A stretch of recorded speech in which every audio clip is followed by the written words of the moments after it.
আসসালামু আলাইকুম।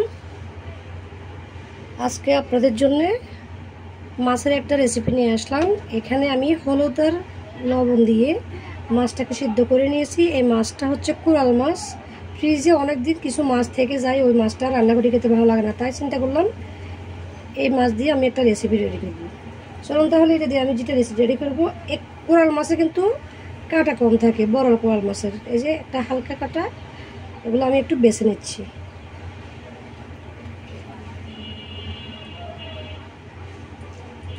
কাঁটাগুলো বেছে নেওয়া হয়ে গেছে। এবার যে উপকরণগুলো লাগবে তা দিয়ে দিচ্ছি আমি।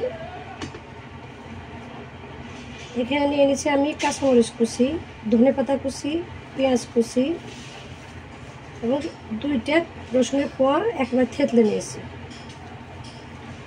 ভেজে করে রাখা জিরার গুঁড়ি ভেজে তারপর আমি এটাকে গুঁড়ি করে নিয়েছি। এবার দিয়ে দেবো আমি কালো গোলমরিচের গুঁড়ি, দিয়ে দিচ্ছি লাল মরিচের গুঁড়ি, ধনিয়ার গুঁড়ি, সবগুলো আমি 4 চামচের 1 চামচ করে দিচ্ছি পরিমাণ মতো। জিরার গুঁড়ি এবং হলুদের গুঁড়ি দিয়ে দিচ্ছি লবণ।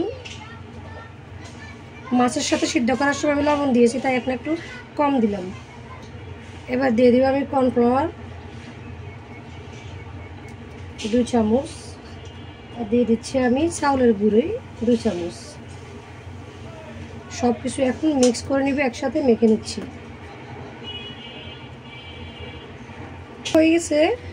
এবার আমি একটা ডিম দিয়ে দিব এখানে।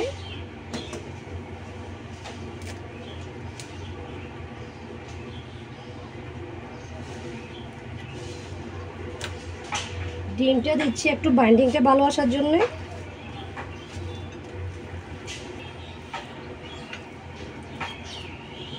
মাখা হয়ে গেছে। এবার আমি চলুন কিভাবে পকোড়াগুলো বানাবো মাছ দিয়ে তা দেখাচ্ছি।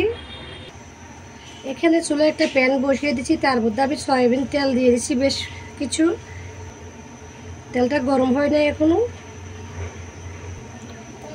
তেলটা হালকা হালকা গরম হয়ে আসছে। এবার দিয়ে দিব আমি মাছের পকোড়াগুলো। ছোট ছোট করে দিবেন, কিন্তু 1 ফিট হয়ে আসলে এবার আমি পকোড়াগুলো উল্টিয়ে দিচ্ছি।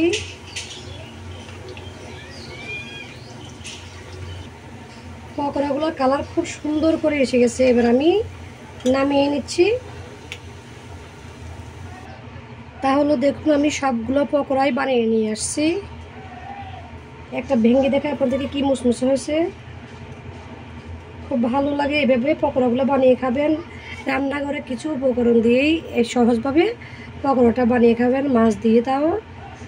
আর যারা আপনারা কালো জিরা খেতে পছন্দ করেন, সাথে অবশ্যই কালো জিরা দিবেন। আর কালো জিরা জানেন, আমরা সবাই জানি অনেক ওষুধের উপকার আসে।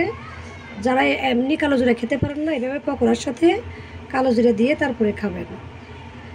আশা করব রেসিপিটা আপনাদের কাছে ভালো লাগছে, এবং যারা যারা আমার রেসিপিটা দেখতেছেন এখনই আমার চ্যানেলটাকে সাবস্ক্রাইব করে আমার পাশে থাকবেন অবশ্যই। আশা করব আজকের রেসিপিটা এখানে শেষ করে বিদায় নিচ্ছি। সবাই ভালো থাকবেন। আল্লাহ হাফেজ।